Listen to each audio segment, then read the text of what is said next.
The foremost insight into interplanetary bazaars is that a grin could spell your doom, or worse, matrimony.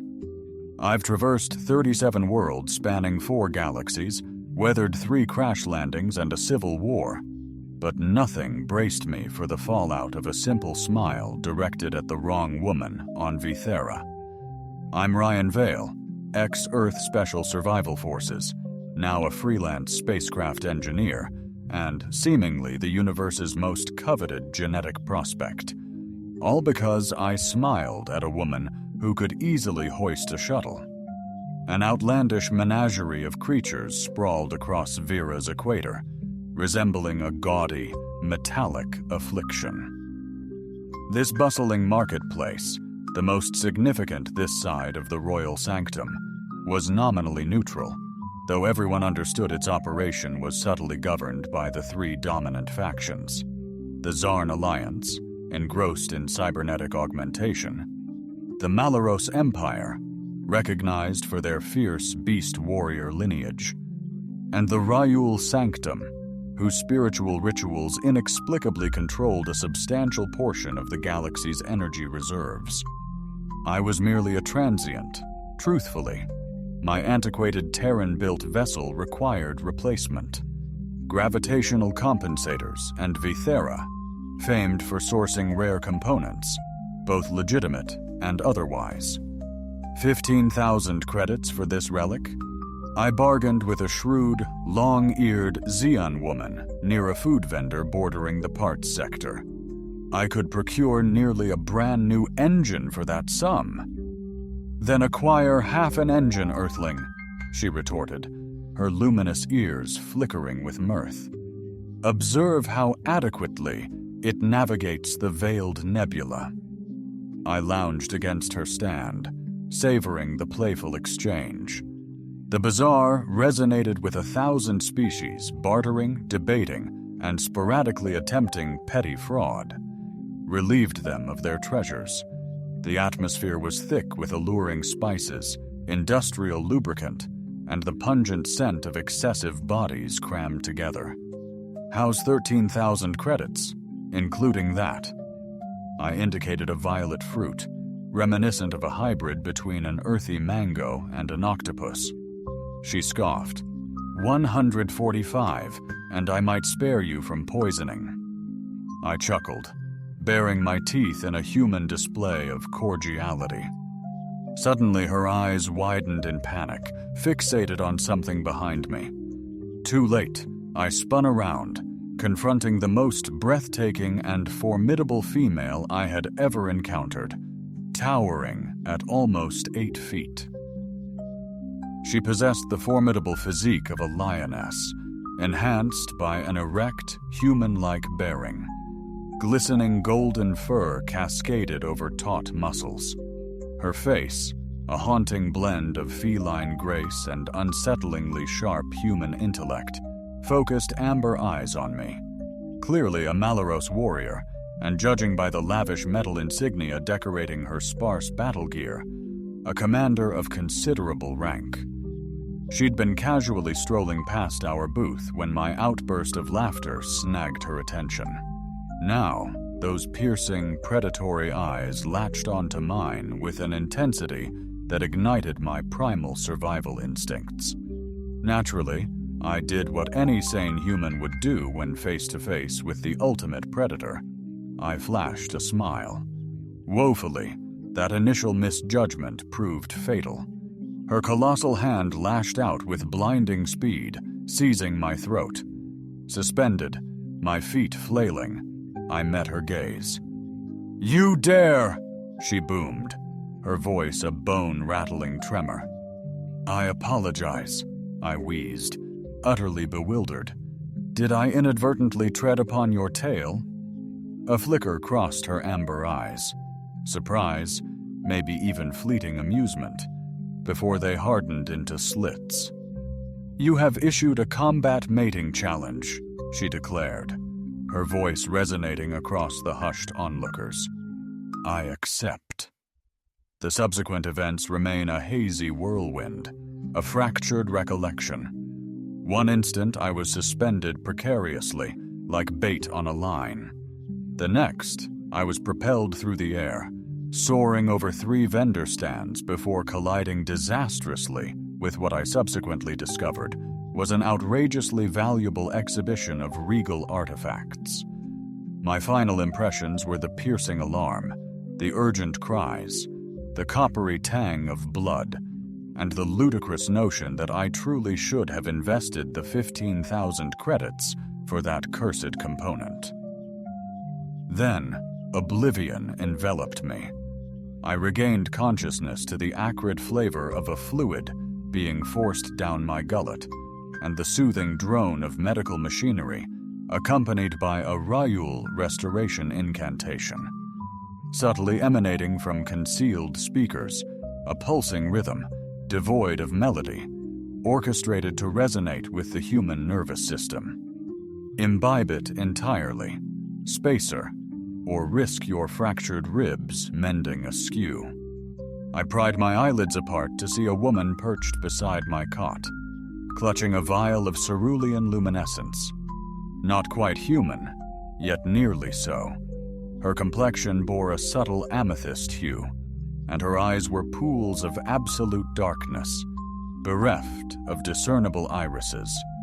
Her silvery braids cascaded down, embellished with minuscule data crystals.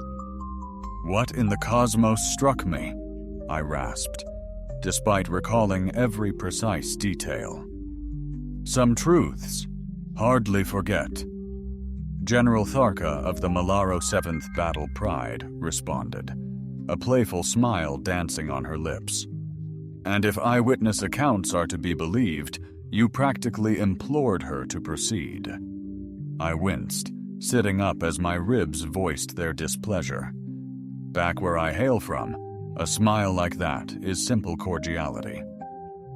"Your origins are irrelevant here," she countered, gently but firmly pushing me back down. "In Malaro culture, direct eye contact coupled with bared teeth directed at an adult female is perceived as either a courtship display or a deadly provocation. Consider yourself fortunate she interpreted it as the former." "The exceedingly fortunate you," I stammered.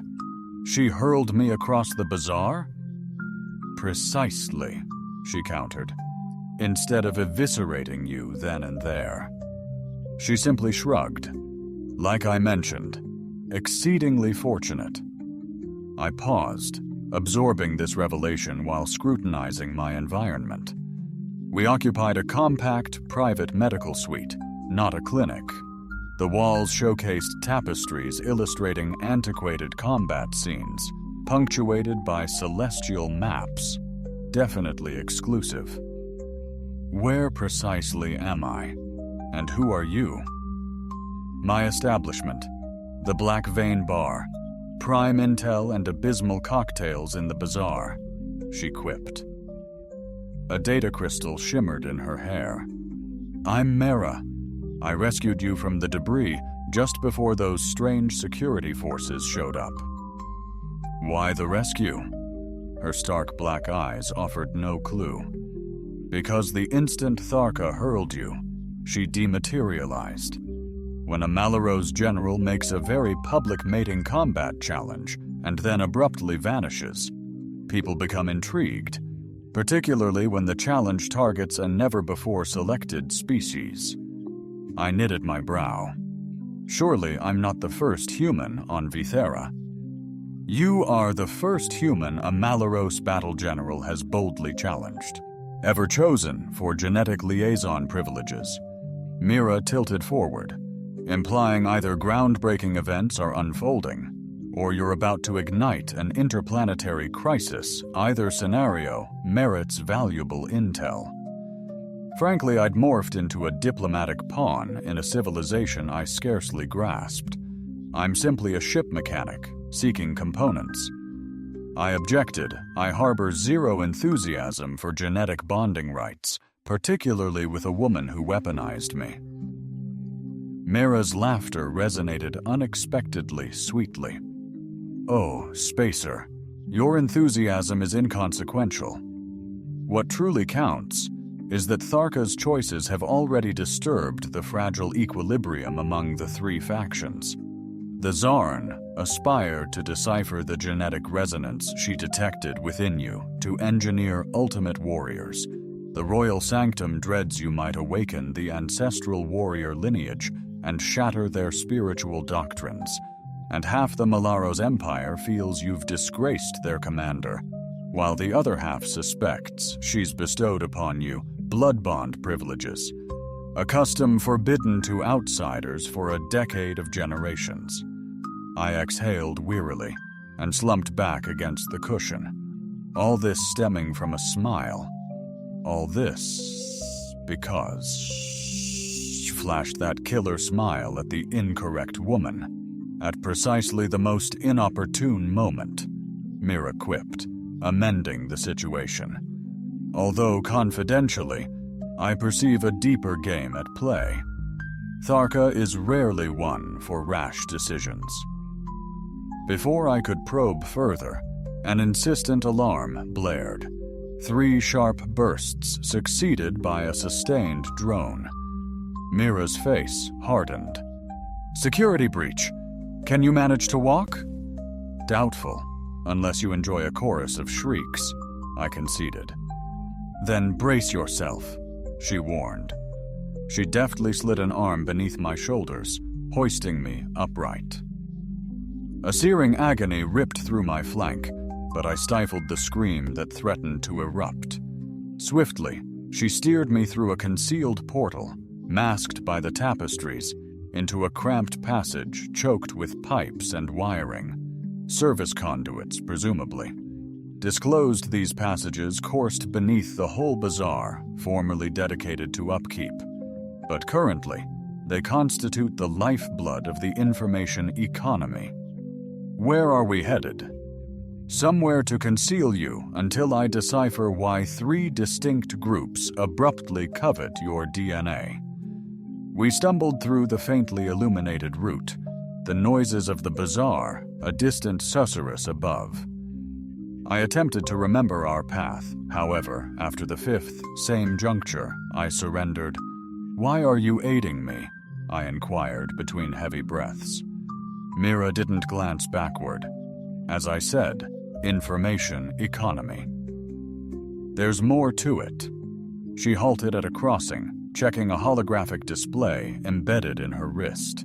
Let's just say I intimately recognize the expression of someone ensnared in a game they never volunteered for. Before I could probe further, the echoing clang of boots on metal reached us. Mira uttered a curse in what resembled archaic runic and yanked me into an alcove scarcely sufficient for a single person, let alone 2.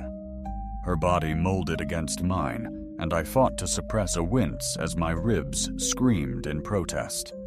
"Hold your breath," she hissed. A squad of armored figures stomped past our sanctuary. Zarn enforcers, discernible by their cybernetically augmented limbs and the telltale azure luminescence of their optics. Implants.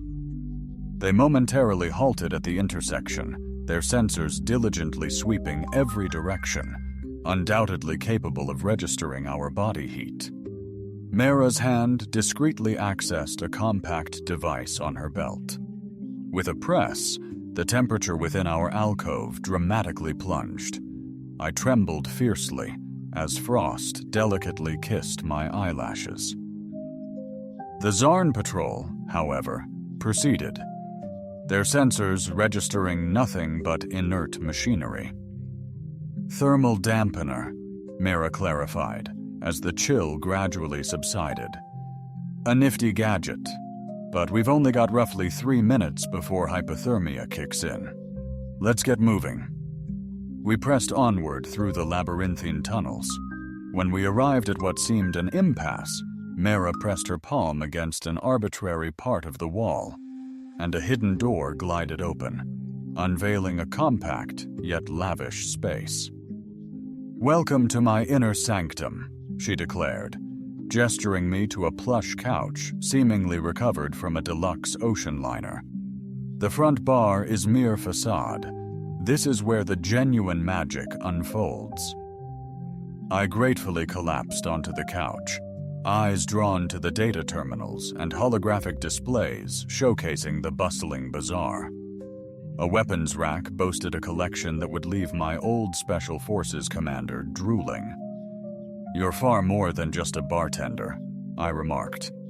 "And you're far more than just an engineer," she retorted, activating a medical scanner and running it over my wounds. "Ex-military, judging by your movements. Special operations, likely a survival specialist. Discharged, but honorably. You lack that telltale bitterness.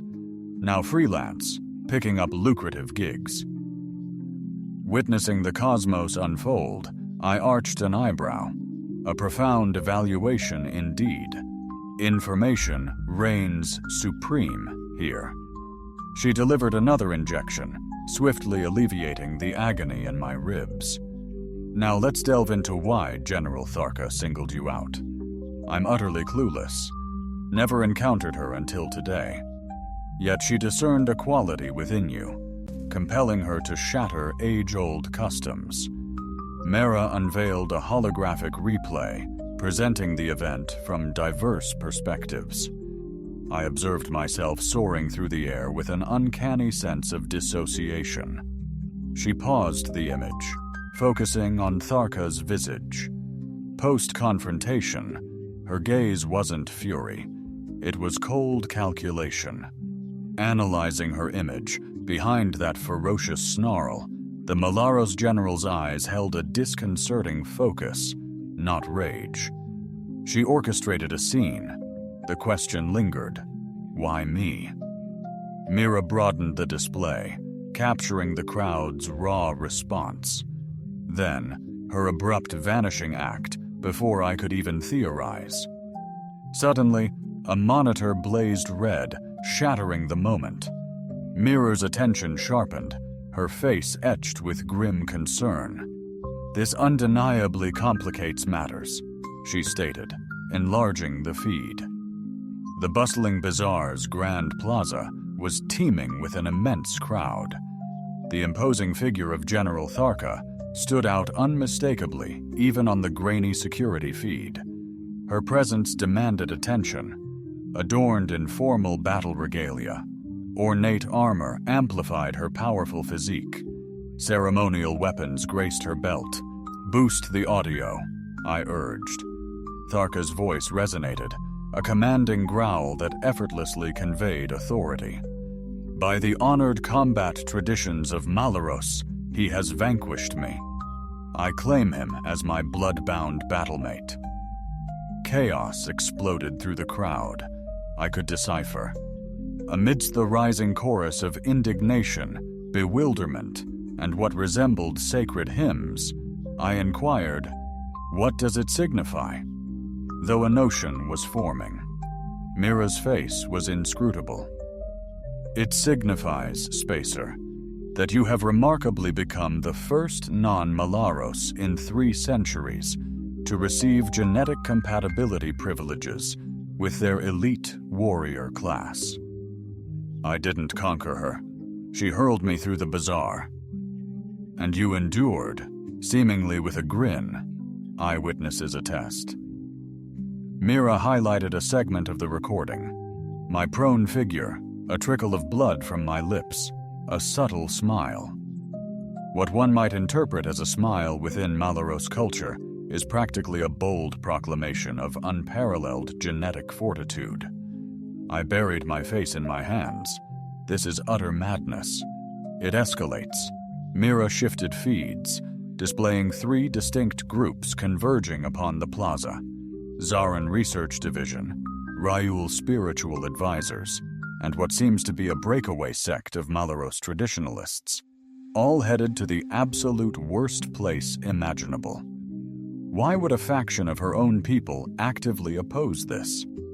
Because certain elements fervently believe their lineage must remain untainted. A battlemate claim on an alien, particularly a human, is practically blasphemy, they cried. Yet I persevered, numb to the agony. We must escape, immediately. But alas, Mira gestured towards a secondary display revealing armored silhouettes navigating the utility corridors. They're presently combing the infrastructure deck and will undoubtedly seal every exit from the bazaar. So where does that leave us? Mira's obsidian gaze locked with mine, radiating an unnerving resolve. We ascertain Tharka's true intentions for you, before a premature judgment deems your vivisection more advantageous than your continued existence.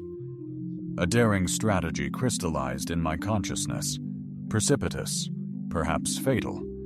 But then again, I had already defied death itself, catapulted across a bustling marketplace by a towering 8-foot lioness. You're suggesting this hinges on genetic compatibility? I inquired. That's the official line, yes, came the reply. Then enlighten me. Unveil the truth. I gestured towards her data consoles. Display every shred of information you possess regarding Malaro's combat prowess and genetic bonding potential. Mira arched an eyebrow, but obeyed. Eager to expedite the consummation, are we? I brushed aside her playful remark, engrossed in the data cascading across the monitors. Schematics of Malaro's unique physiology, historical narratives of ancient battle-mating ceremonies, and intricate genetic assessments exploring cross-species compatibility. There, I highlighted a consistent motif in the archaic writings. What's this? Magnifying the image, I saw a spiraling design with 3 prominent tendrils. The Blood Covenant. It's a Malaros creed emblem, signifying their inherited fate. The 3 arms embody fortitude, prestige, and an element defying direct translation, possibly ascendant evolution. Analyzing it, a nascent recollection grazed my awareness. I've encountered this prior. Unthinkable. These documents remain sequestered from external eyes. Not in documents. I shut my vision, envisioning Reflecting on my military days, we were dispatched to an unexplored moon for a retrieval op. The mission specifics were confidential, but I recall spotting this symbol etched into age-old ruins. Mara's skepticism morphed into sharp intrigue. What else do you recall? Not a great deal. We were ambushed before mission completion by some automated defense tech. I was among the mere 3 who lived. I awoke, the mission aborted, all data sealed. Fascinating synchronicity. I'm highly amused you stumbled upon a Malaros. Sacred symbol years before meeting one, I find it difficult to dismiss fate. I responded similarly. She accessed another document, particularly as Tharka commanded a unit in that region 8 years prior, orchestrating an endeavor to retrieve what they termed heritage tech. The puzzle pieces coalesced into a disquieting picture. You suspect she identified me somehow. That's improbable. We had no interaction with Malaros troops, possibly not you directly, but an aspect of your being. Mara's fingers flew across the screen. Human genetic signatures are distinctive across the cosmos, possessing greater plasticity than most species. A stark warning illuminated our screens. A systematic, sector-by-sector sweep had begun. Barely an hour remained before they breached this area. I was restless, the pain a dull throb, desperate to confer with Tharka firsthand. It was a gamble, practically suicide, yet the swiftest route to unraveling the mystery. I turned toward Mira. Can you discreetly relay a message? She paused, then conceded. I can attempt it, but a clandestine rendezvous. That's the real challenge, slipping you through the enemy lines. Cross that bridge when we get there, I stated. Your arsenal, Not solely ornamental, I presume? A deliberate smile graced her features. Ah, I knew I had good reason to like you, Spacer. She chose a stylish pistol, extending it towards me. Neural disruptor. Non-lethal, yet remarkably effective. Capacity's about 20 shots, so precision is key. I examined the weapon, appreciating its equilibrium. Anything with a bit more impact, perhaps?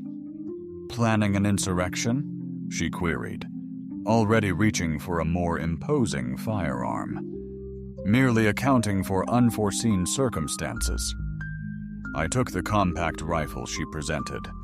In my humble opinion, a plethora of choices reigned supreme. Speaking of choices, she unveiled a diminutive, gleaming metallic disc, an emergency transponder. Should you be seized, trigger this. I might just be able to locate you, possibly. It hinges on your captor, she casually remarked, shrugging. Zarn wield signal inhibitors. Ryul deploy spatial distortion fields. And the Malaro traditionalists? They'll likely devour the transponder alongside select bits of you. Comforting. Mira transmitted the message as I geared up, securing weaponry to my person and evaluating my range of motion. Blessedly, the pain relievers were taking effect. Wonders, though. The repercussions would be harsh once it wore off, message sent, Mira proclaimed. Now anticipation simmers.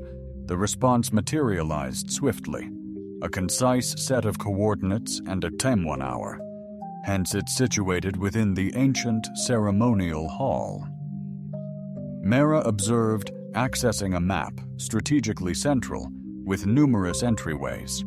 However, under intense scrutiny is temporary deactivation of surveillance, feasible, affirmative. Though it will trigger security alerts, I concurred that's acceptable. I require mere moments alone with her. Mira scrutinized me with inscrutable dark eyes. Are you cognizant? This may be an elaborate deception course. I gave the neural disruptor a final sweep. But if she desired my demise, she'd have offed me back at the bazaar.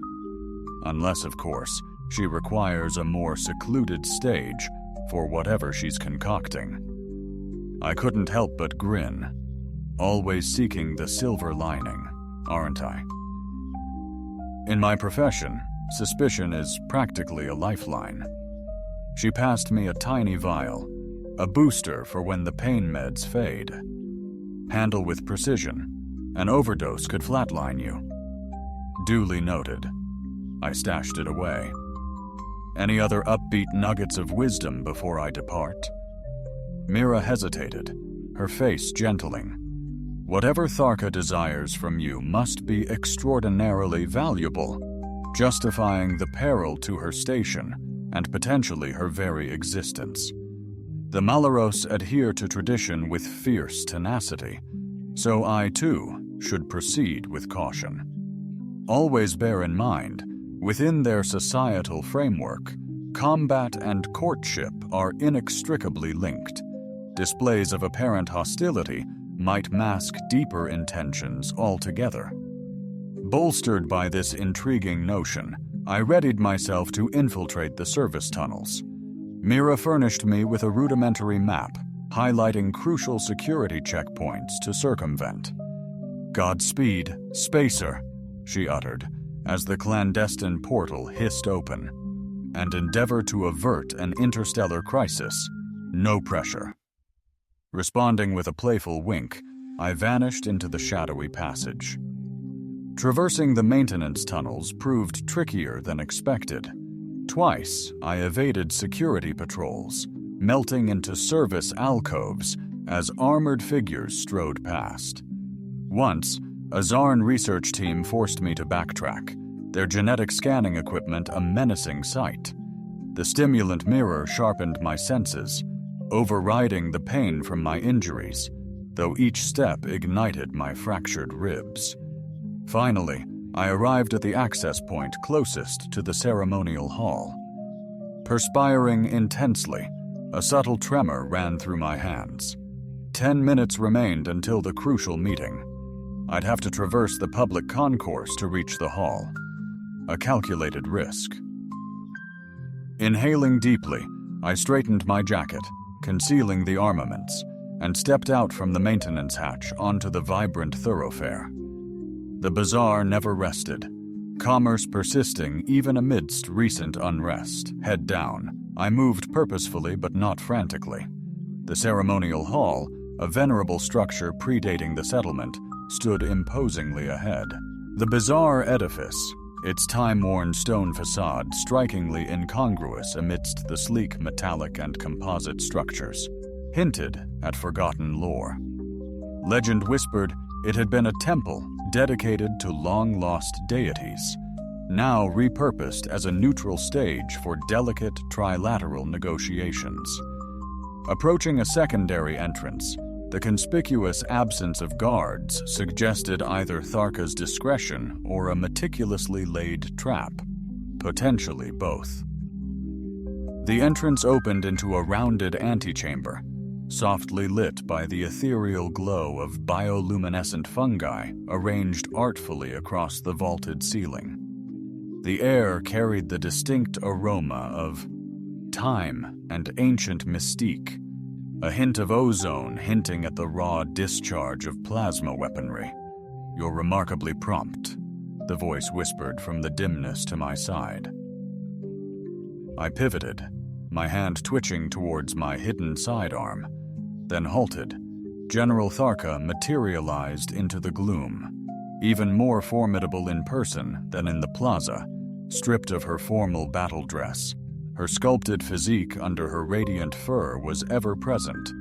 She was clad only in a sleek harness embellished with military emblems and a tactical belt bearing an array of unfamiliar contraptions. "Prey species flee when they can," she noted. Prowling around me, her pace was graceful, predatorial, yet measured. "I'm no one's prey," I retorted, struggling to hold her gaze. "No," she concurred. "That's precisely why we're present." She halted face to face, piercing amber eyes, analyzing me with unnerving focus. "You endured the Ryal dig site incident 8. Earth years prior, outpost TK-421, not a query, a declaration. You were in command of the rescue effort." I acknowledged. Her nostrils twitched. Your aroma clung to the relic intertwined with blood and the reek of terror, but undeniable. My mind accelerated, piecing together the clandestine operation, the desolate ruins, the cryptic symbol, all inextricably linked to the Malaros. "Which artifact precisely?" I inquired, though a dreadful premonition already gripped me. "The Blood Covenant Stone, a biogenetic key forged by our forebears to pinpoint harmonious bloodlines throughout the cosmos." It dawned on me. A spiral-etched stone tablet, roughly forearm-sized, unearthed by my squad from the innermost sanctum just prior to the automated defenses engaging. "It singled you out, Tharka," he pressed. "The moment your hand graced its surface, it reacted to your unique genetic signature, unprecedented for it. Why identify human DNA?" Tharka's face hardened, a common question among those obsessed with blood purity. "The traditionalists," she stated, "oppose human Muleros relations, believing we should dominate, not share power with Zarn and Ryul.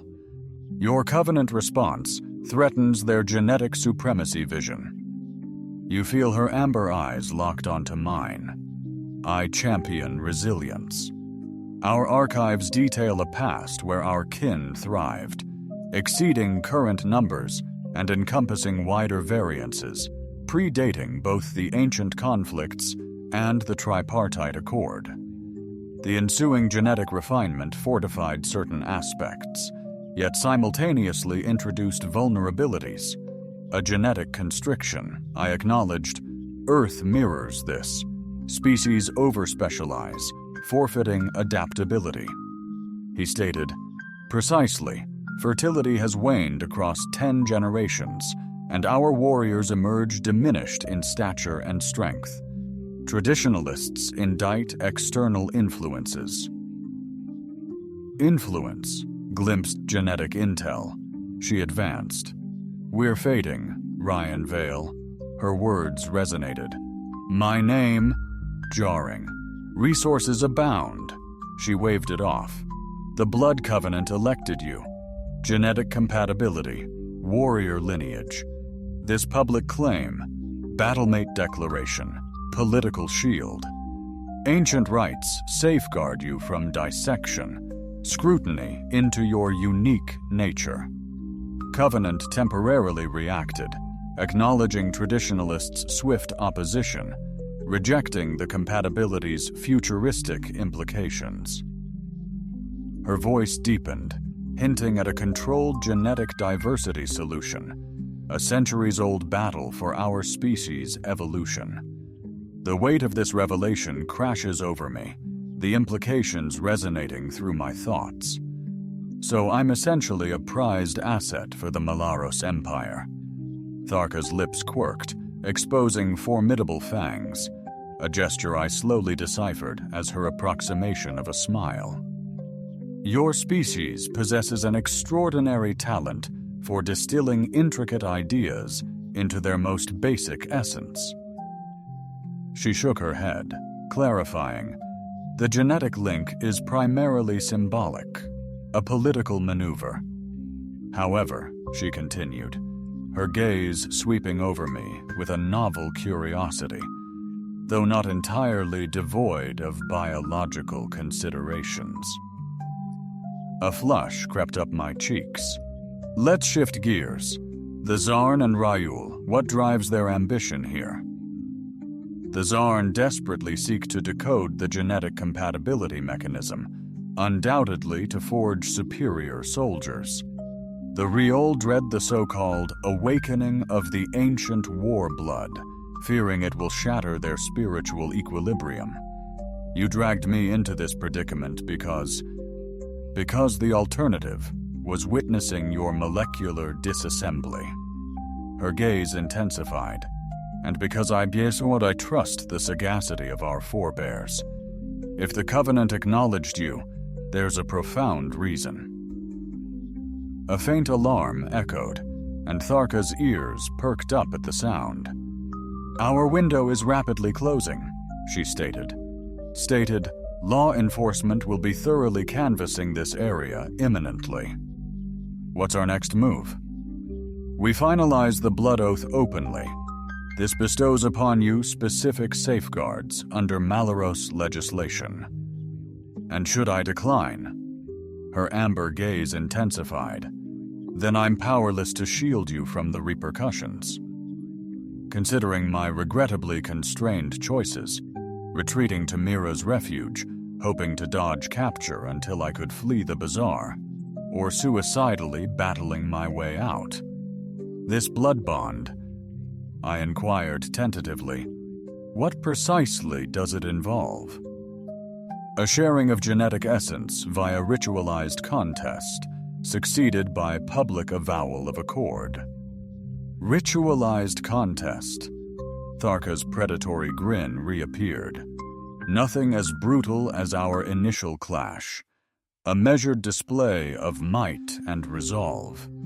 The genetic exchange, a mere blood right. Your kind are typically queasy about such affairs. "Not queasy," I amended. Wary of swapping fluids with one who flung me through a bazaar, a guttural sound rumbled in her chest.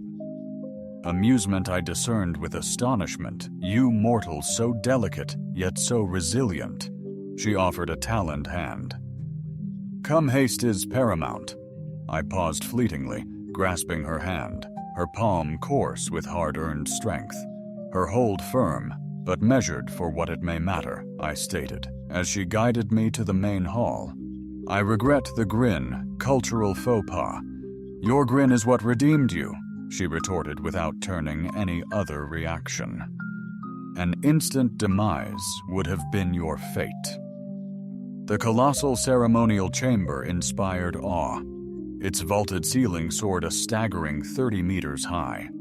Timeless murals portrayed legendary conflicts and apparent bioengineering feats, warriors crafted and enhanced via arcane techniques. A polished stone dais commanded the room's core, bathed in artificial sunlight. Upon it lay a known relic, the spiral-etched tablet from my past.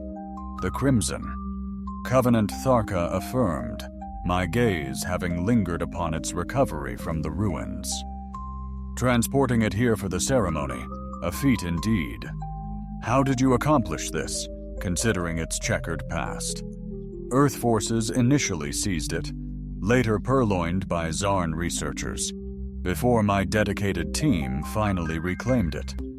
She guided me towards the platform. Its odyssey mirrors the intricate nature of its purpose. We mounted the steps. Up close, the tablet's craftsmanship surpassed my memories. Spiral patterns interwoven with countless diminutive symbols, forming an elaborate language, or perhaps a genetic blueprint. Our next move? I inquired. Now we finalize what commenced 8 cycles prior. Eons past, Tharka unsheathed a ritualistic dagger from her belt, its blade gleaming with an otherworldly metallic luster. Your hand, she stated. I paused. The blade is sterile, she reassured, and the incision slight. With trepidation, I offered my right hand. With unexpected delicacy, Tharka sliced the blade across my palm, drawing a thin crimson line that instantly beaded with blood. She mirrored the action on her own colossal palm, then interlaced our hands, uniting our lifeblood. Place your other hand on the covenant, she urged. I obeyed, pressing my left hand. My palm lingered on the stone tablet's cool facade, and initially, nothing stirred.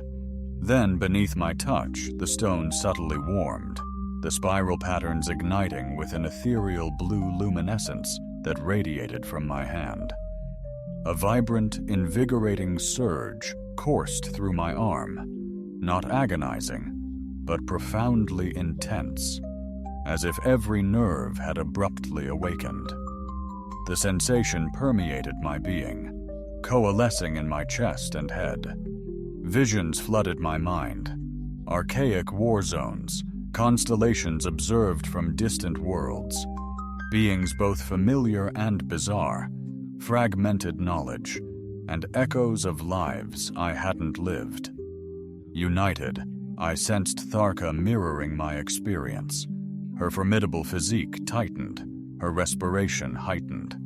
An azure luminescence amplified, embracing us in its effulgence. The tablet's glyphs reshaped, coalescing into novel formations, strikingly holistic and harmonious. Abruptly, the radiance waned, the tablet chilled, yet the altered design persisted, imprinted indelibly. It's fulfilled, Tharka declared, her voice raw with sentiment. The blood pact is absolute. Releasing my grasp, I swayed, a surge of vertigo washing over me. Washing over me. Wait, what was that?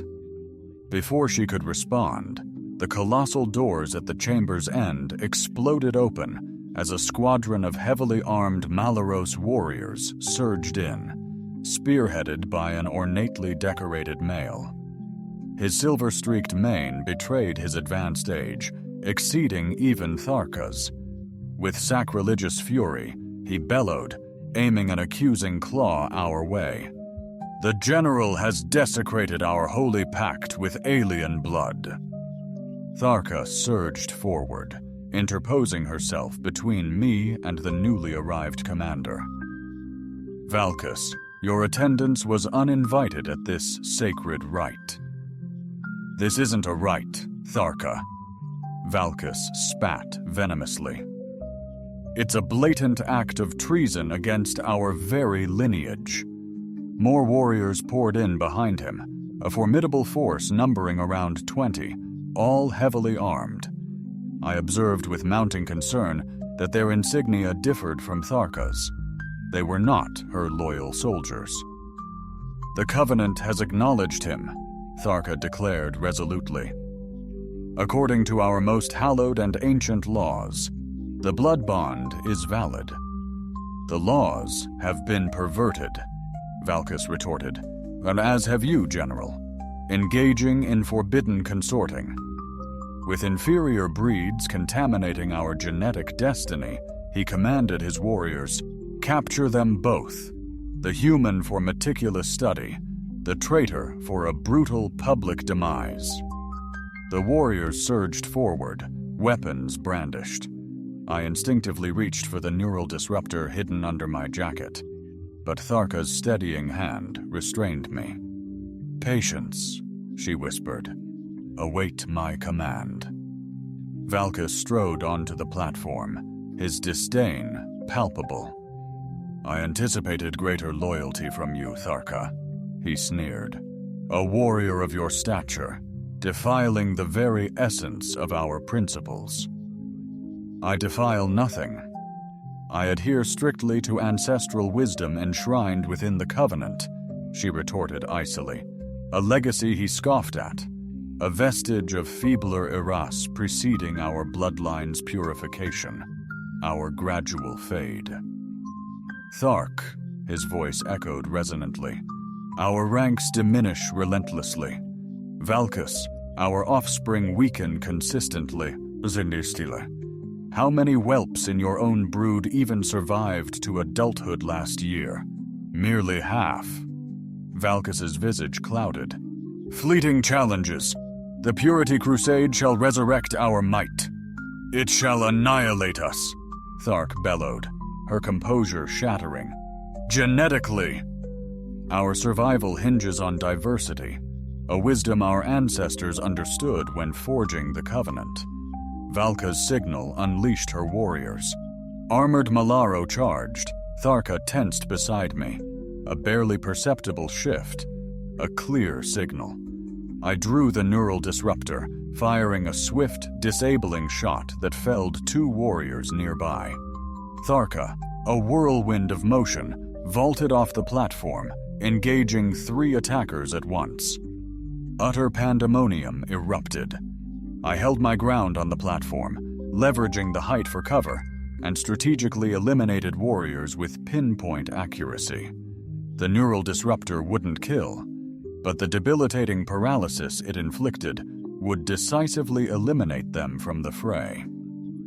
Tharka was a breathtaking force in battle, a golden whirlwind of fur and deadly accuracy. Eschewing weapons, she relied on her innate power and seemingly age-old combat prowess.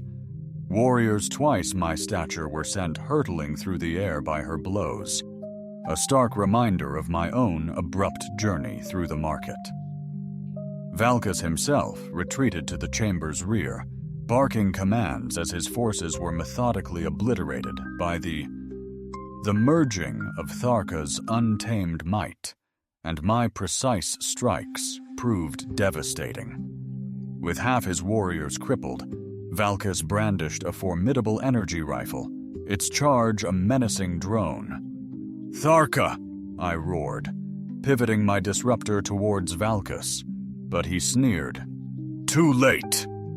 Unleashing a searing energy blast, he struck Tharka mid-air. She plummeted, her fur scorched and body writhing from the intense energy. A wave of pure, instinctive rage surged through me. Forsaking the neural disruptor, I seized Mirror's heavy rifle, targeting Valkis. Then, an anomaly occurred. As I peered down the barrel, an unprecedented clarity of purpose seized me, intertwined with an unerring certainty that transcended conscious deliberation. Time seemed to warp, granting me the awareness to discern the subtlest refinements needed to adjust my aim, accounting for both distance and motion. I unleashed the shot, striking Valkas's weapon with uncanny accuracy, obliterating its energy core. The subsequent surge of energy sent him reeling, his now useless rifle clattering to the ground. The remaining warriors faltered, seeking guidance from their leader amidst the chaos.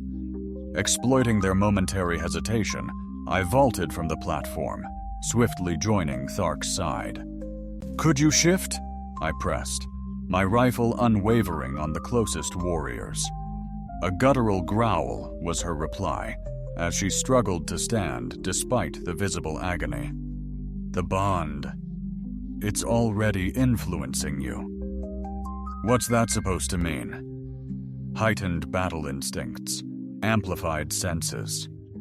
She towered, confronting the last warriors. The genetic exchange. It's reciprocal, human. Before I could even comprehend this, a fresh uproar exploded at the chamber's entry point. A chaotic wave of Zarn researchers and rule adepts flooded in, their commanders yelling conflicting orders. "Safeguard the Covenant artifact!" Bloodline carriers must quell the genetic anomaly. The situation spiraled out of control as the three factions clashed on the platform.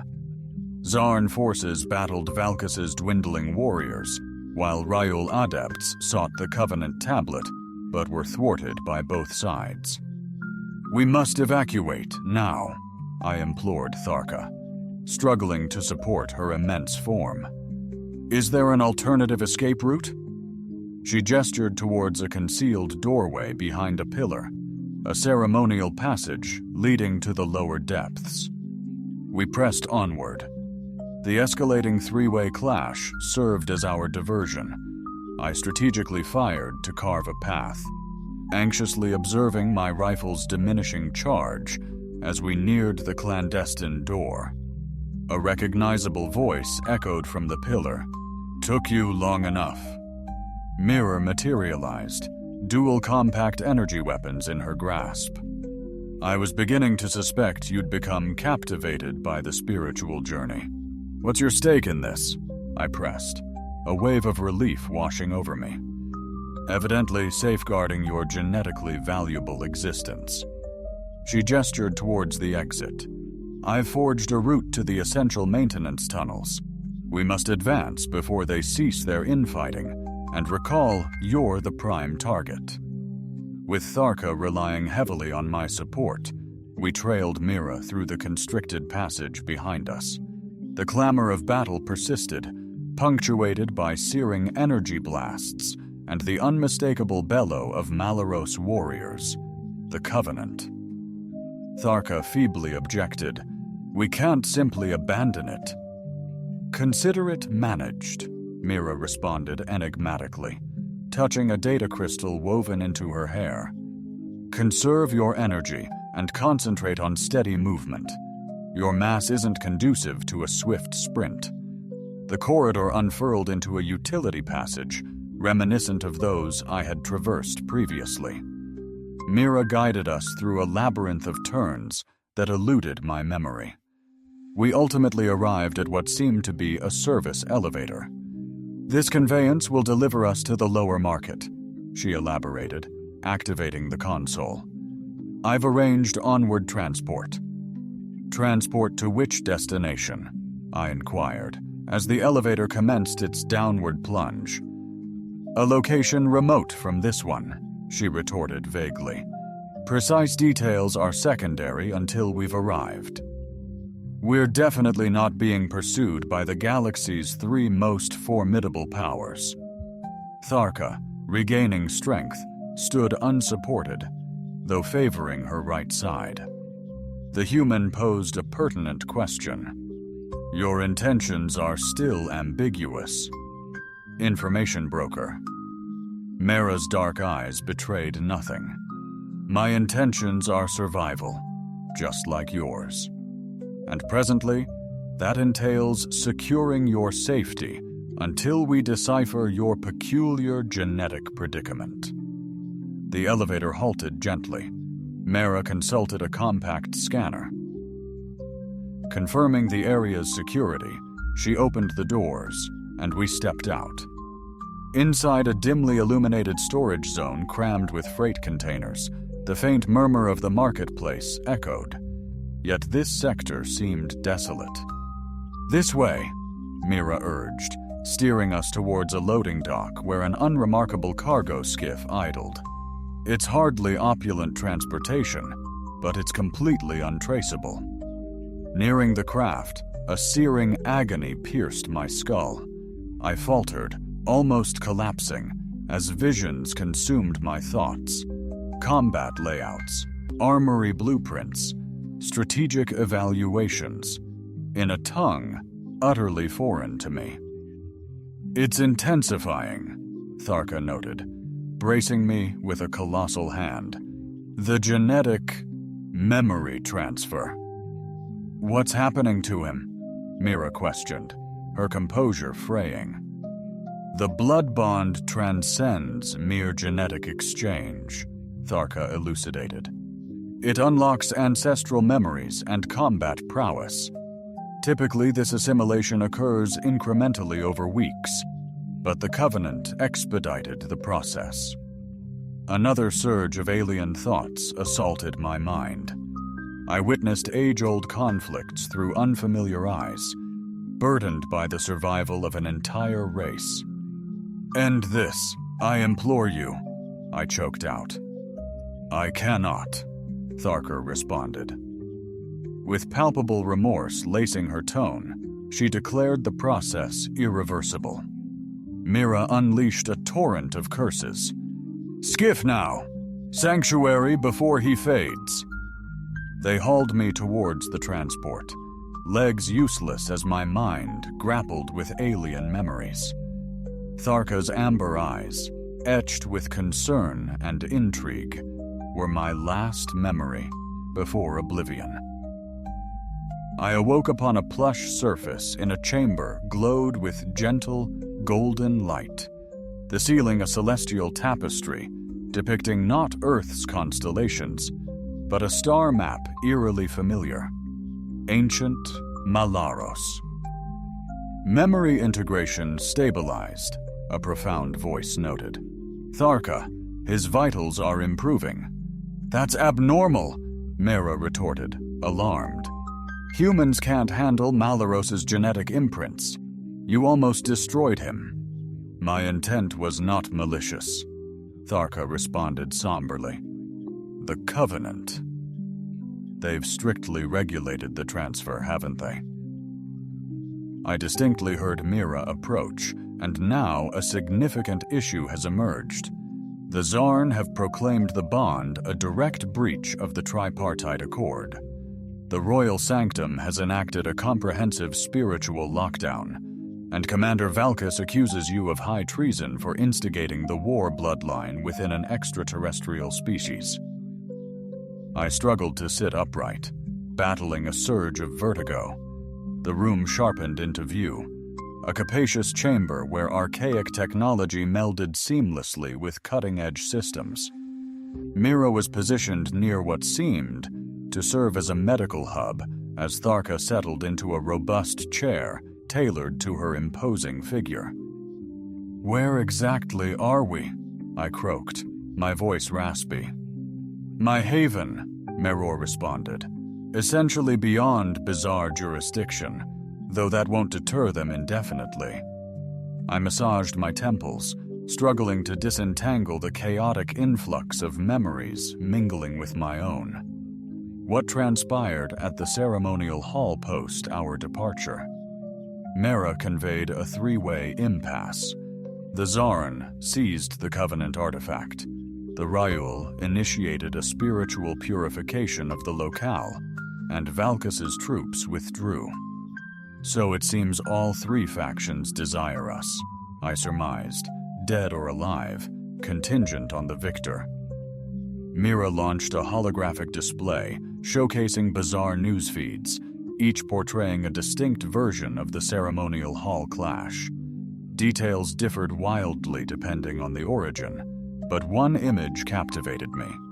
Tharka and I on the platform, enveloped in the Covenant's electric blue aura. The image possessed an almost legendary quality, akin to an ancient religious manuscript rather than a chronicle of recent incidents, calling it the Dawn. Tharka elaborated, sensing my curiosity. The realization of an ancient prophecy foretelling the resurgence of the warrior lineage. I hardly feel like a prophet, I mumbled, more bewildered than anything, with a pounding headache. The recollections will coalesce, she reassured. Your consciousness is still assimilating the hereditary data. I centered my attention on her, perceiving nuanced shifts in her manner. She appeared less formidable, almost acquainted, as though I'd known her intimately for eons, not merely moments. You're undergoing it as well, I discerned. My recollections. She affirmed with a deliberate nod. Human. Perspective can be intensely disorienting, stirring a tempest of emotions and a profound internal conflict. How do you even operate amidst such mental pandemonium? We adapt. I swung my legs off the bed, gauging my equilibrium. So what's the next move? We can't remain concealed indefinitely. Mira and Darka exchanged a look. There's something vital you need to understand. She tweaked the holographic display, revealing intricate genetic information, complex helixes illuminated in vibrant colors. This represents your genetic architecture, she clarified, indicating a specific strand. And this is, Tharka intimated, unveiling the past. When the Covenant ignited the array, 2 DNA helices intertwined, not haphazardly, but with exquisite harmony. Specific sequences illuminated, showcasing impossible alignment. Human and Malaro DNA are inherently incompatible, I stated, now grasping Tharka's wisdom. Mira concurred, unless intentionally engineered. Tharka then advanced towards the hologram. Ancient scrolls foretell the era predating the Great Purification, where our forebears journeyed across the cosmos, cultivating viable life on far-flung planets. Are you postulating that humans are offspring of Malaros genetic manipulation? I probed, astonished. Not descended, Mira clarified, but parallel evolution, shaped by the same blueprint. The Covenant detected this design. Its directive was to identify genetic congruence crafted by those same archaic scientists. The ramifications were immense. So the bond is unlocking genetic capabilities that have remained latent in both species for epochs, Tharka concluded. Potential deliberately dormant, meticulously designed for ultimate recombination. My mind reeled at the notion. Why? What conceivable purpose could that serve? I questioned. Tharka responded with unwavering certainty. Our predecessors predicted the genetic bottleneck isolation would inevitably create. They forged compatible lineages across various worlds, a failsafe against oblivion. The Covenant is the key to unlocking those compatibilities. I surmised, the puzzle pieces clicking together. That's why it's so desperately coveted. Precisely, Mara affirmed. The Zarn perceive it as a potent tool for genetic restructuring, while the Ryul are gripped by terror at its potential. We'll destabilize their sacred order, and Malaros traditionalists perceive it as irrefutable evidence debunking their genetic purity doctrine, Tharka asserted fiercely. Consequently, Vulcus and his zealots will relentlessly pursue our annihilation. An urgent notification appeared on Mira's console, her face clouding over as she examined it. Bazaar security forces are deploying. a state of emergency declared, and travel severely restricted. I surmised, they're isolating the entire bazaar to capture us. Mira amplified the alert, revealing a disturbing truth. Vulcus has orchestrated a takeover. In the Malaros military echelon, Tharka is now branded a traitor, and he's seized total control of Malaros forces in this sector. Tharka's colossal hands tightened into formidable fists. This power grab will serve as his justification for an assault on the Zarn. He's long maintained that our dominance should be absolute, that we shouldn't share authority with rival factions or the Covenant. With the Covenant in Zarn's grasp, I started, he finally possesses the ideal pretense for war. Mera concluded with profound apprehension. The situation had spiraled beyond a mere cultural divergence or intriguing genetic anomaly. We were now the pivotal point of a burgeoning interstellar war with potentially catastrophic consequences. To reclaim the Covenant is paramount, I declared, surprised by the conviction in my tone. Tharker's gaze shifted, a newfound respect evident. The warrior's intuition guides you, he observed. More than that, I retorted, it's pure logic. The Covenant is irrefutable proof of our shared destiny. Without it, Valkus's twisted narrative will dominate unchallenged. Mira remained dubious. And your plan to extract this relic from the Zarn's impenetrable research center is... The bizarre scene sparked a smile across my face, likely mirroring Tharka's hunting grin more than my typical look. Echoing humanity's relentless survival against all odds, I stated, improvisation, deception, and a bold defiance of the impossible. Tharka's booming laughter resonated. Perhaps the ancestors' design holds unforeseen wisdom after all. Mira sighed.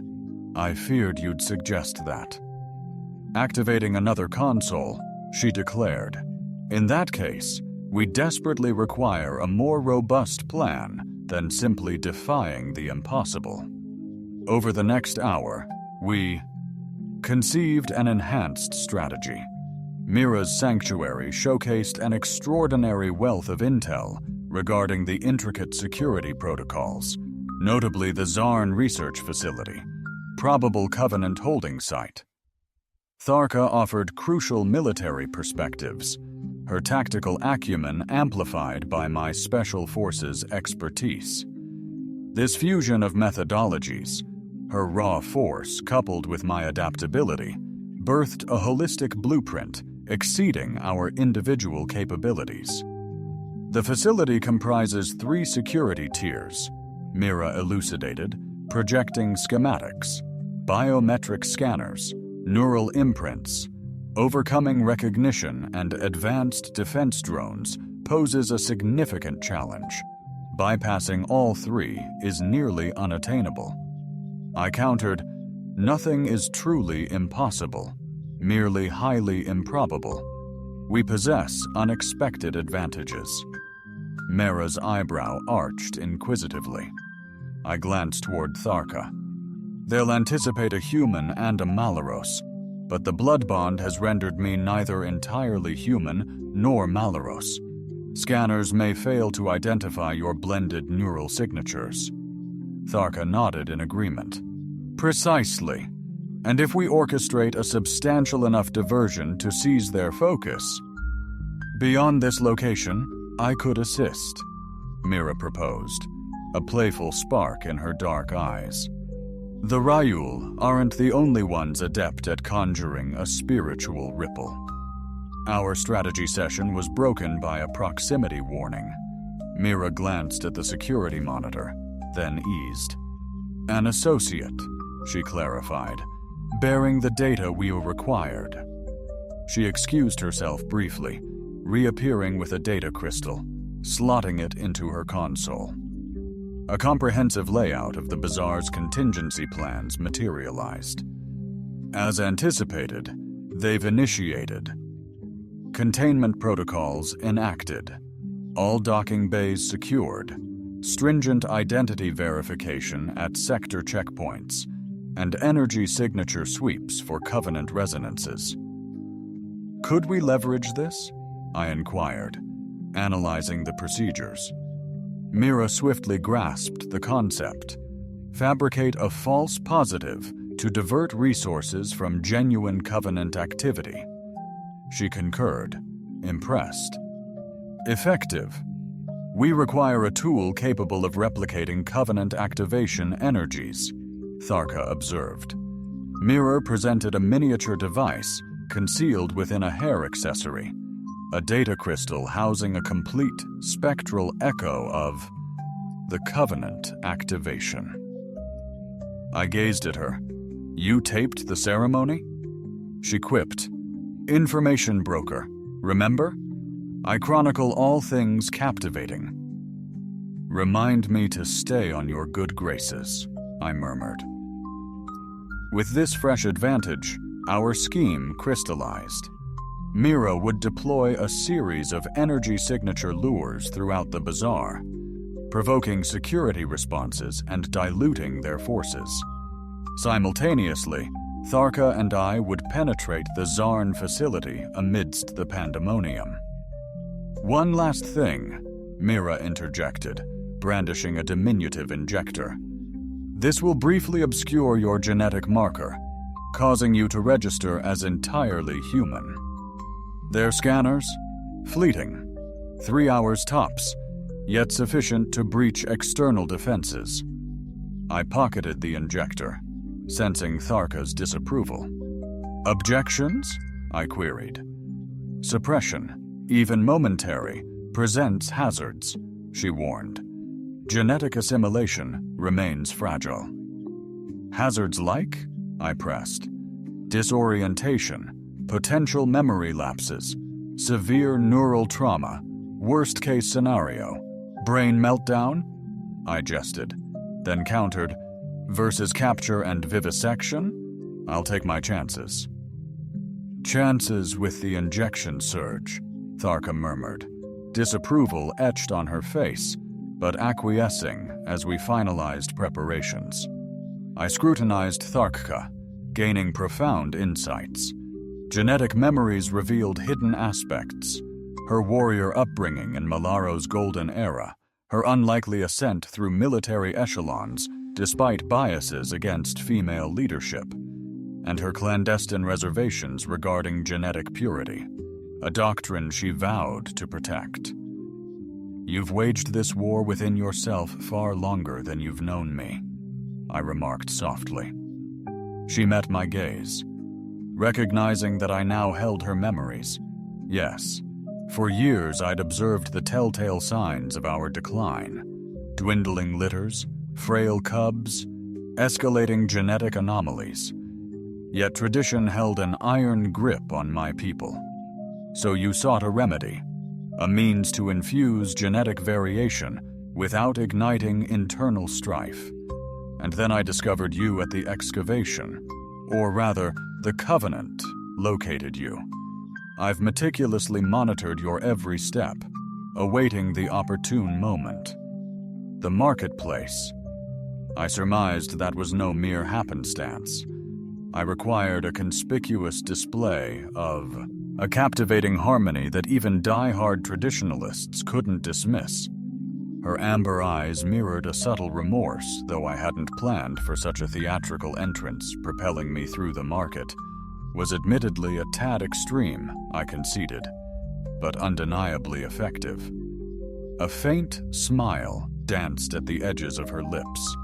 You astonished me by enduring it with such remarkable fortitude. Barely anyone would have remained conscious after that kind of impact. Never mind. Managed a smile.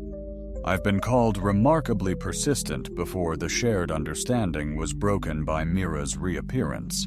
She sported seemingly revamped Zarn research attire. Our disguises, she unveiled. The genetic suppressant masks your biosignature. Yet stark physical contrasts demand resolution. I scrutinized the uniform. A typical Zarn scientist's jumpsuit, tailored to my build, boasting credentials purportedly sufficient for a fleeting assessment. Tharka's facade was intricate, deploying exoskeletal elements to reshape her outline, emulating a bulkier Zarn physique. Mera cautioned the security model wouldn't withstand rigorous inspection, but amidst the chaotic influx of alerts, it should bypass the checkpoint. Clumsily, we donned our disguises in the cramped quarters, Tharka's bulk adding to the challenge.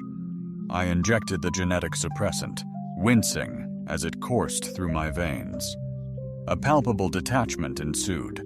The Malaro's memories, once merging with mine, now diminished, receding into the past. Felt like watching a vibrant dream dissolve upon waking. "How do you feel?" Tharka inquired, genuine concern coloring her tone. "Like I'm losing something vital," I confessed, "but operational," she acknowledged with understanding. "The connection endures even if subdued, rely on your gut. It will steer you even without clear access to those memories. With our disguises perfected and the strategy locked, we readied to depart. Mera's haven, she'd activate the diversion remotely and then rendezvous with us at a designated pickup point once we've secured the Covenant. Don't forget Mira, warned as we approached the exit. The bazaar will be utter pandemonium. Security personnel, 3 rival factions, and civilian frenzy stay laser-focused on the mission and keep comms open on the secure line she issued.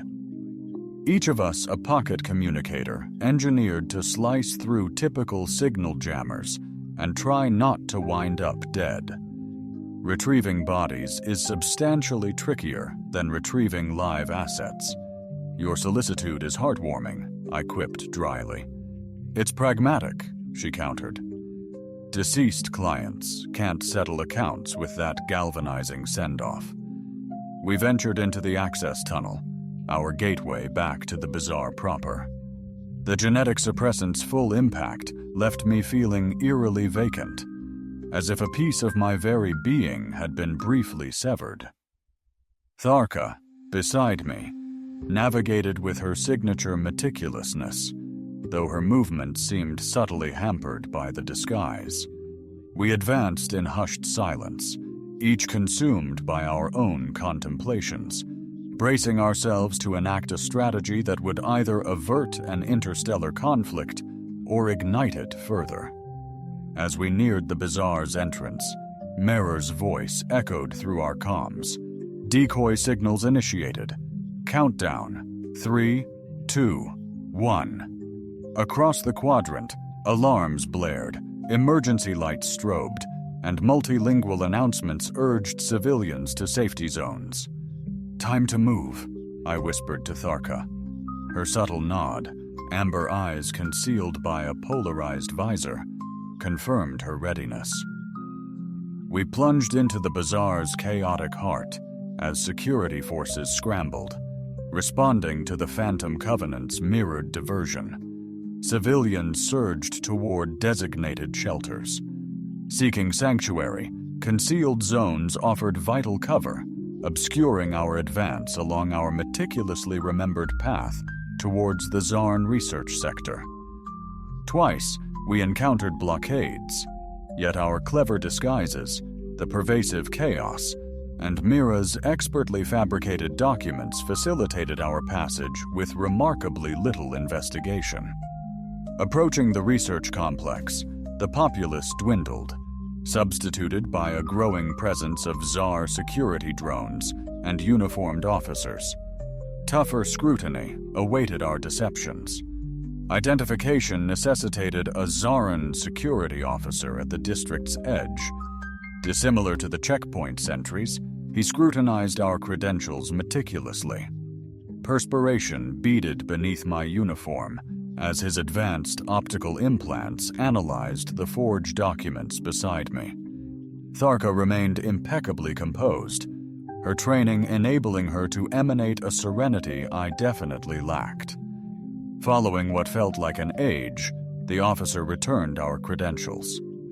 Proceed to evacuation point Delta. All non-critical research personnel are being redeployed due to the escalated security breach. We affirmed the directive, and he advanced, heading for the facility, reportedly home to the Covenant. Too straightforward, I mused quietly.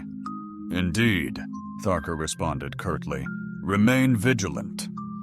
Ahead, the research center emerged, a refined structure of metal and advanced composites, layered with sensors and defenses. Normally, infiltration would be virtually unachievable, but numerous security breaches have diverted resources, leaving the facility understaffed. Nearing the staff portal, guarded by a biometric scanner, this moment was paramount for Mirror's suppressant. Failure meant immediate alarms. With a steadying breath, I pressed my palm onto the scanner as it scrutinized my DNA. Amber flared, then a promising green. Access granted. Tharka mirrored my actions, her disguised hand briefly obscuring the scanner. Another beat of suspense, another green light. Inside, the facility was sterile, white corridors and labs visible behind transparent walls, showcasing researchers, moved with unwavering resolve amidst the external chaos, laser-focused on their task with quintessential Zarn determination. We advanced toward the core laboratory nexus, the presumed location of the Covenant, based on Mira's blueprints. With each step, a mounting unease washed over me. Pressure tightened behind my eyes, and a subtle unsteadiness clouded my movements. The suppressant is taking hold, Tharka stated softly. I'm all right, I countered, though the passage shimmered faintly. The bond resists the suppression, she pressed on. Your body detects the intruding agent and actively tries to neutralize it. Impeccable timing. I quipped how long before it collapses. Entirely hard to say, the connection is more resilient than expected. We arrived at the main laboratory complex, where a crucial security measure was in place. Neural pattern recognition scanners built to identify unsanctioned thought processes or intentions. This was the riskiest phase of our entry. No disguise could trick a direct neural scan, and the genetic suppressant wasn't made to conceal thought processes. We need a distraction, I murmured, observing the two Zarn technicians focused on the neural scanner. As if on cue, a colossal blast shook the facility. Alarms blared and emergency protocols initiated. Security breach in sectors 7 through 9, an automated voice boomed. All personnel, execute Zarn Delta 3. The technicians deserted their stations, racing towards the epicenter.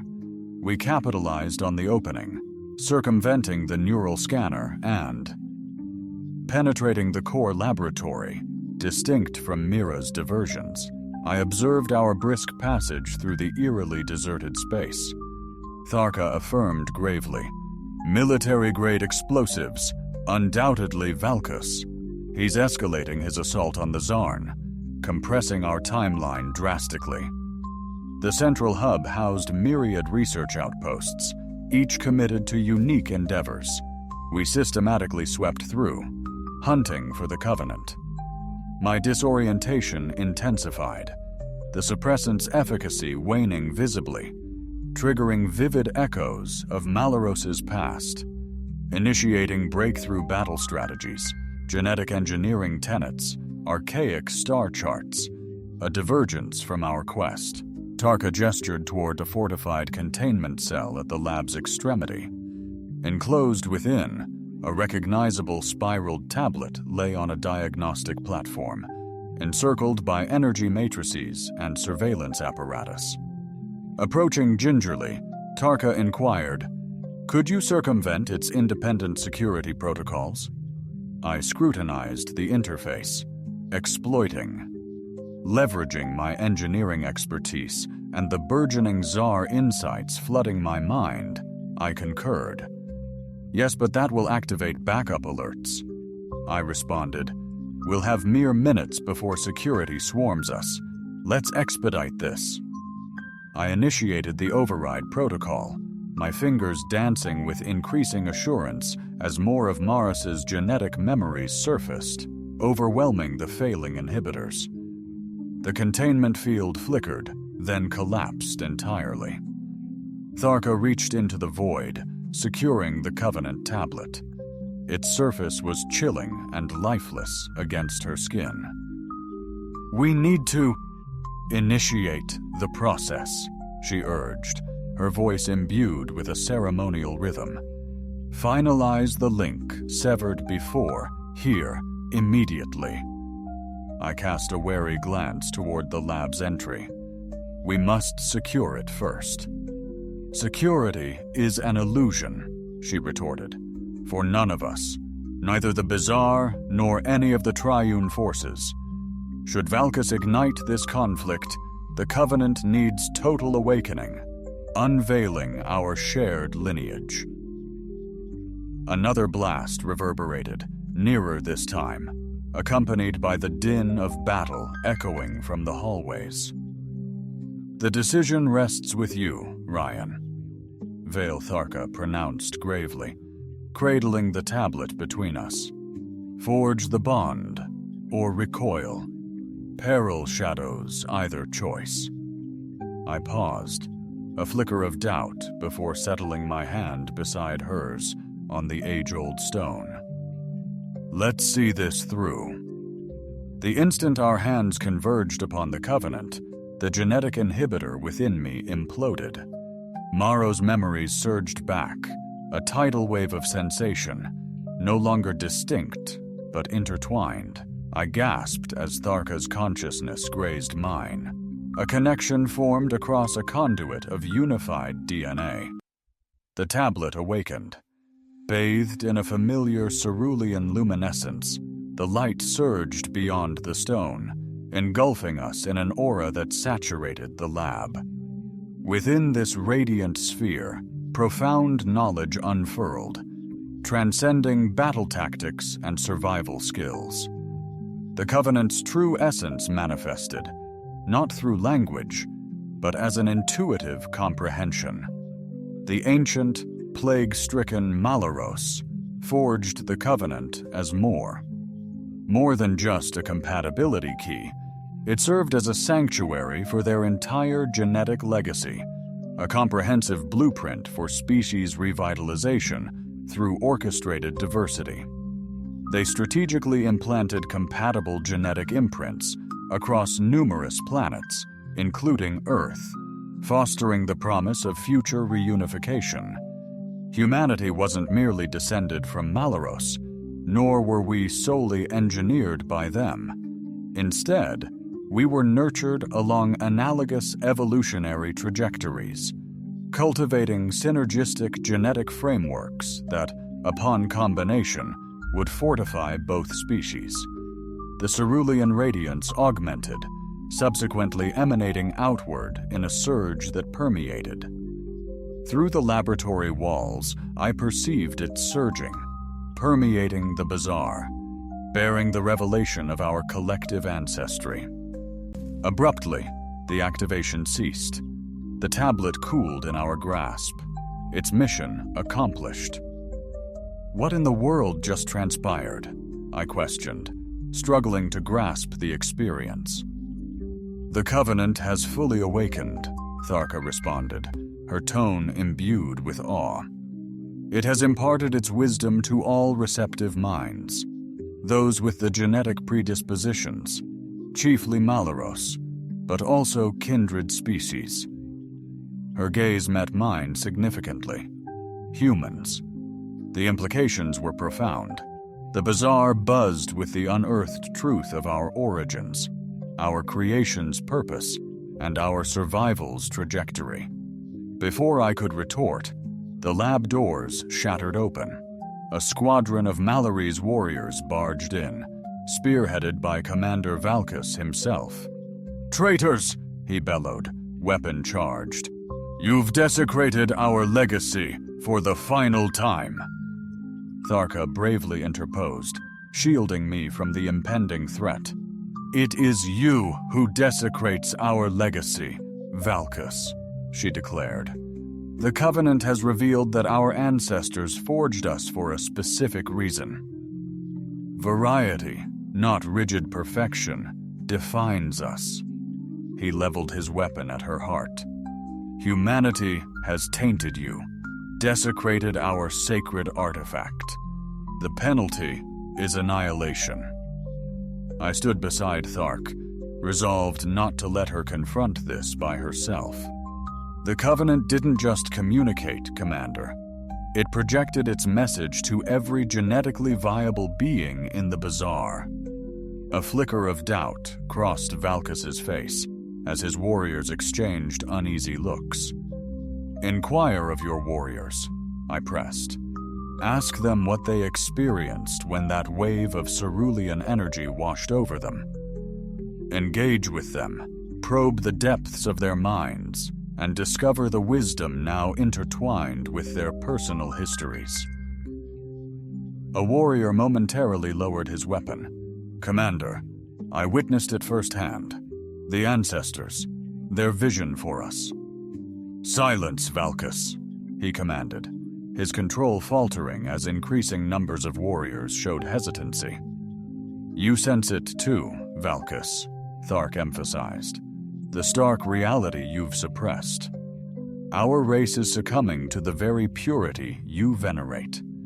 The ancestors anticipated this decline and forged a route to our resurgence, integration with other species."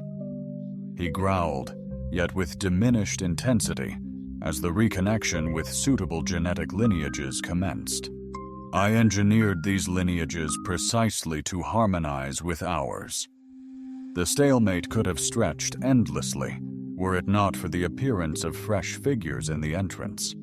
Zarn scientists and Ryul experts, lured by the Covenant's activation. "The prophecy is realized," proclaimed Arul, his tone resonant with profound spiritual gravitas. "The Covenant has stirred the ancestral recall within all attuned individuals. Our instruments registered a significant data stream," a technician supplemented. "Zarin, the researcher, her cybernetic implants diligently processing a wealth of data. Genetic codices, historical archives, and technological schematics, all transmitted via a quantum entanglement phenomenon we're yet to fully comprehend." Valkus glanced from the new arrivals to his increasingly hesitant warriors, then back to Tharka and myself. His weapon remained raised, but his determination was clearly faltering. "Choose judiciously, Commander," Tharka urged. "Continue this devastating path, or help guide our people towards the destiny the ancestors envisioned." For a fleeting moment, I believed. Even then, violence might still be his grim selection. A frustrated growl rumbled as he lowered his weapon. "This saga isn't concluded," he cautioned. "The Council shall impartially discern the veracity of these stunning revelations." Tharka concurred, with all data now accessible due to the Covenant. Reluctantly, the imminent peril of strife diminished.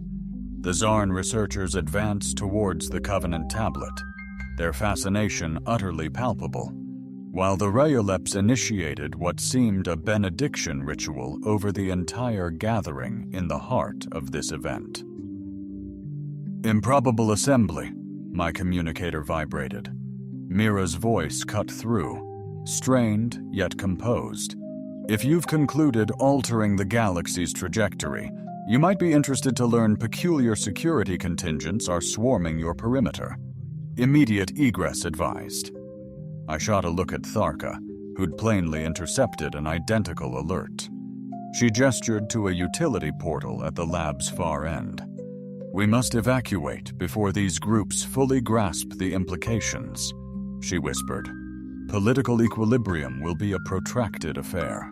Successfully, we slipped away unnoticed as the Zarn Riol and Malaros initiated preliminary discussions regarding the Covenant's revelation. Commander Valkus was intensely focused on fortifying his stance, oblivious to our exit. The utility corridor connected to a maintenance shaft akin to our previous traversals. Mira delivered instructions via communicators, expertly guiding us through the labyrinthine tunnels toward our designated extraction point. "The bazaar is in absolute chaos," she announced. "News of the Covenant's activation is propagating faster than authorities can manage it. The Triumvirate representatives have convened an urgent council session." "Are we on the guest list?" I inquired of Riley. "You're the centerpiece of their debate," she responded, "but I strongly advise abstaining from an in-person appearance until the political climate becomes less volatile." We surfaced from the tunnels into a compact docking bay, where a polished, unmarked vessel awaited. Mira was positioned at the entry ramp, appearing unusually ruffled, yet utterly victorious. "Quite an eventful day," she quipped. I cast a glance back at the access tunnel. No pursuit. They're too engrossed in debating the chaos to mount a meaningful chase. She motioned us aboard. But that reprieve won't endure. We must depart expeditiously. The ship's interior proved surprisingly expansive, equipped with both human and Malaros amenities. I arched an eyebrow at Mira, who simply shrugged. "I anticipate possibilities," she elucidated, "and this precise contingency has been unfolding ever since Tharka initially recognized you at the excavation." I pivoted to Tharka, who had shed her disguise, now towering at her formidable height. "You've been orchestrating this for 8 years?" "Not this exact scenario," she conceded. "But I knew the Covenant had selected you for a purpose. I've been observing your actions, awaiting the opportune moment to connect." "By hurling me across a marketplace," I retorted. Her amber eyes sparkled with playful amusement. "A rather effective approach, wouldn't you agree?" Introduction. As you insightfully noted, as the ship soared, Mira unveiled a holographic projection of the bizarre scene. Numerous security vessels were visible, yet none attempted to halt our progress. "They're struggling to discern if we're villains or champions," she clarified. "It'll require considerable time for a cohesive response to materialize, if one even does." Tharka elaborated.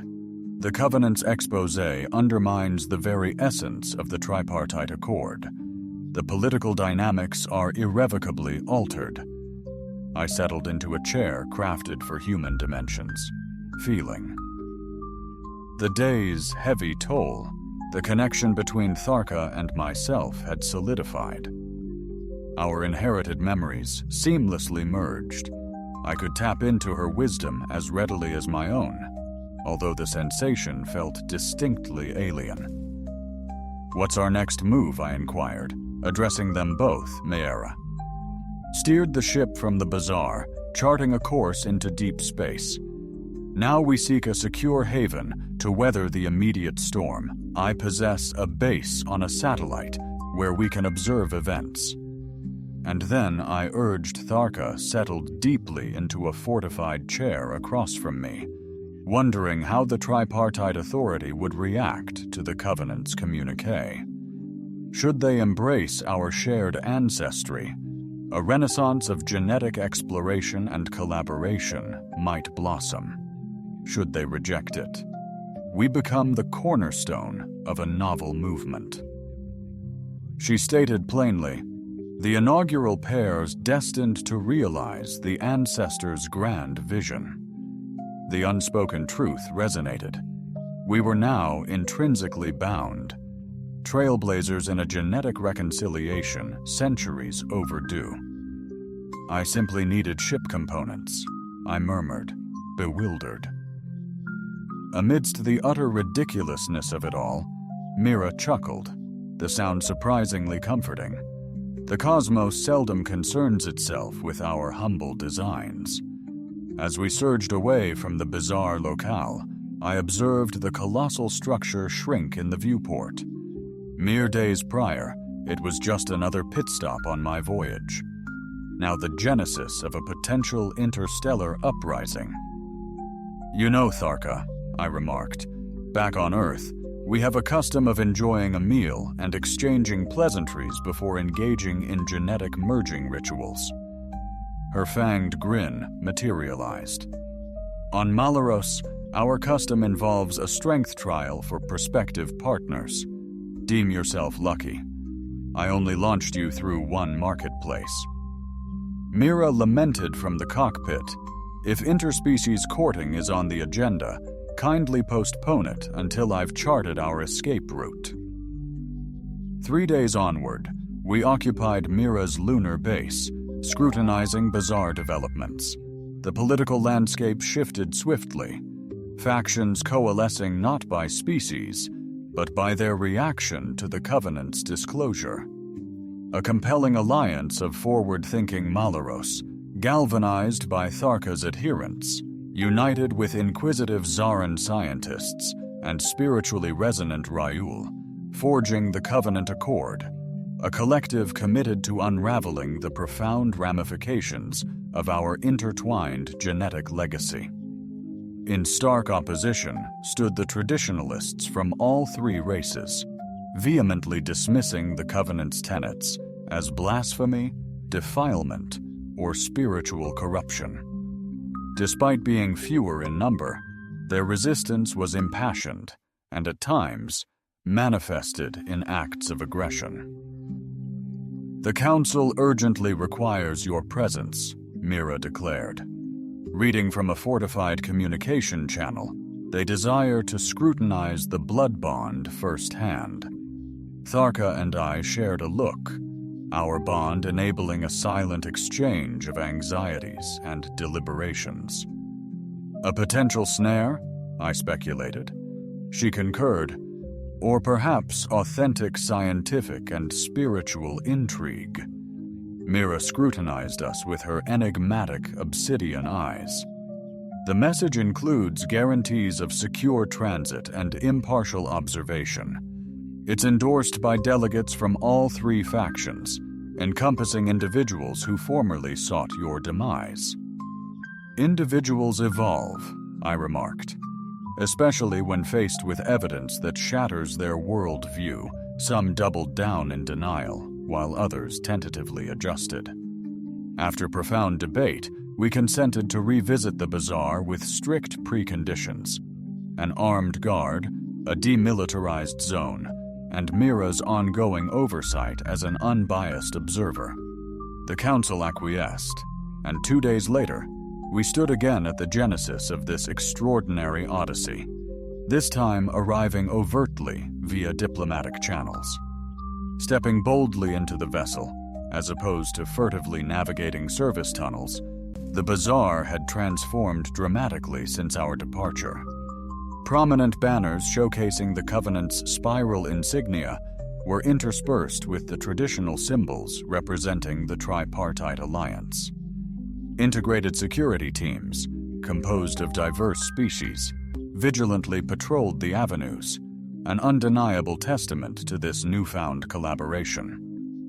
We were ushered into the ceremonial hall, meticulously restored from the devastation of our earlier encounter. Within, delegates from each power convened alongside esteemed scientific and spiritual counselors. Notably, Commander Valkus was conspicuously missing. Having allegedly withdrawn to Malaro space alongside his staunchest adherents. The ensuing assembly functioned as a confluence of scientific inquiry, spiritual observance, and strategic political bargaining. Tharka and I underwent non-invasive analyses that corroborated our prior knowledge. Our genetic makeups had intertwined in manners deemed utterly unattainable by established scientific principles. "The ramifications are momentous," proclaimed the lead Zarn researcher, her cybernetic enhancement swiftly analyzing the incoming data. "Should congruous genetic frameworks manifest across diverse species, a revolutionized perspective on evolutionary biology is essential. Spiritual texts have perpetually highlighted the profound interconnectedness of all existence," confirmed a Rayola scholar, "but the literal manifestation astounds us." The Malaros emissary, a seasoned warrior with scars etched into her radiant fur, scrutinized us intently. "Our demographic plight has worsened acutely. Should the Covenant proffer revitalization via strategic genetic enrichment, it would be imprudent for the High Pride to disregard such an avenue." Lacking exhaustive scrutiny. It wasn't blind faith, but rather a nascent start, an invitation to discourse where previously only entrenched dogma and distrust reigned supreme. As the official ceremonies drew to a close, Tharka and I were confronted with an evolved standing, no longer inmates nor runaways, but a novel phenomenon. Genetic emissaries, the Council termed us, though that label seemed insufficient to capture the essence of our connection. "They harbor apprehension towards you, Mara," she remarked later, as we convened in secluded chambers allocated to us. "Not as foes, but as catalysts for evolution, which they can't contain. Trepidation often heralds transformation," Tharka mused.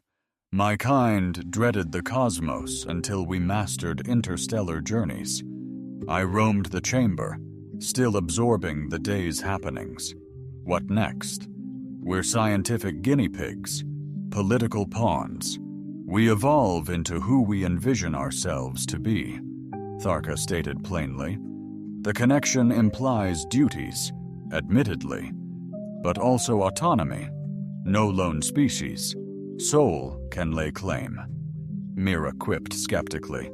"Plotting to forge your own alliance, scheming to finalize what the forebears initiated," Tharka amended. "The Covenant wasn't just activated to demonstrate our linked heritage.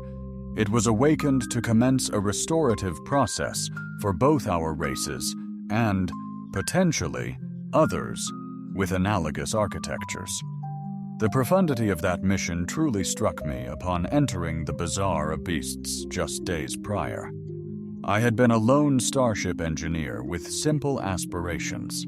Now, I embodied half of an extraordinary union, bearing the ancestral DNA of an antique society.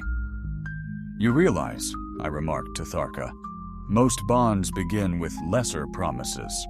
A meal, a film, perhaps. A brief escape, not some cosmic genetic upheaval." Her infectious laughter echoed. Humans, with their steady, gradual march toward fate. Mira playfully scoffed. "If you're reshaping the genetic destiny of entire species, try not to be so sickeningly romantic." In the subsequent months, the tripartite powers adapted to the Covenant's activation.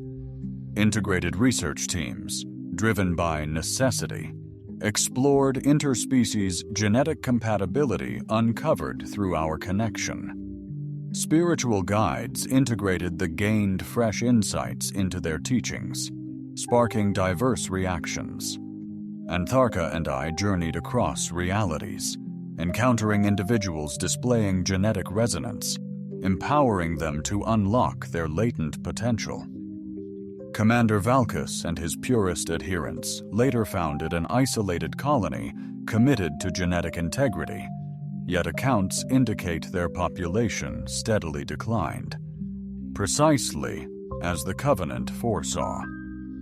Mira advanced her role as an information dealer, now wielding unparalleled access across all three factions, and a special. Driven ostensibly by profit, her fascination with genetic data seemed purely mercantile, yet I occasionally glimpsed a flicker of pride as she observed our work. Regarding the more intimate, unspoken elements of our relationship, absent from scientific journals or sacred writings, Tharka and I navigated forward through persistent adaptation, the very quality that initially united us. Balancing human emotional needs with Malraux's inherent territoriality yielded intriguing compromises, while our genetic link granted us uniquely profound insights into one another. Our bond deepened a year after our tumultuous marketplace encounter. Now, on a Malraux vessel's observation deck, we gazed at stars, highlighting potential allies. "Anxious?" Tharka inquired, sensing my accelerated pulse. "Hopeful, with trepidation," I amended. "You won't let me live down that initial meeting, will you?" I teased. "Few first contacts involve such a dramatic introduction." I grinned, but I must concede, your diplomatic finesse. "Evolved since then," she purred teasingly, a sound I now understood as fondness, not menace, as have your survival instincts. "You evade much quicker. Now." As the vessel slipped into orbit around our rendezvous, I contemplated the bizarre odyssey that led us here. One misinterpreted grin, a galactic cultural chasm sparking unforeseen consequences, an age-old genetic blueprint on the verge of completion. "I merely sought components for my craft," I reminisced, mirroring phrases uttered repeatedly this past year. Tharka's immense hand clasped mine, her touch tender despite her raw power. Just aiming to safeguard my species from oblivion, little did we know we'd gain so much more than anticipated. Merer's voice sliced through the ship's comms, shattering the intimacy. "If you're done waxing poetic, we've intercepted a signal from the planet's surface. They've pinpointed our arrival and are intrigued by our genetic imprint." I shared an electrifying glance with Darka, her amber eyes reflecting my own fervent anticipation. Another kindred species discovered. Another fragment of the ancient enigma unlocked. Another stride forward on the odyssey we bravely commenced amidst the bustling vibrancy of a marketplace. "Announce that we arrive in peace," I stated, launching into a tale designed to intrigue them. As our ship approached the awaiting civilization below, I mused that though I never acquired those crucial replacement parts for my aged spacecraft, what I discovered was far more precious. A bond transcending species, a mission grander than my own aspirations, and a companion who, despite our disparities, enriched me in ways I couldn't fathom. And if, from time to time, she propelled me across a room during sparring, well, that's a trifling sacrifice for witnessing the most monumental genetic convergence in galactic annals. "Braced?" Tharka inquired as descent commenced. I grinned, flashing a deliberate, toothy smile, the very gesture that sparked it all.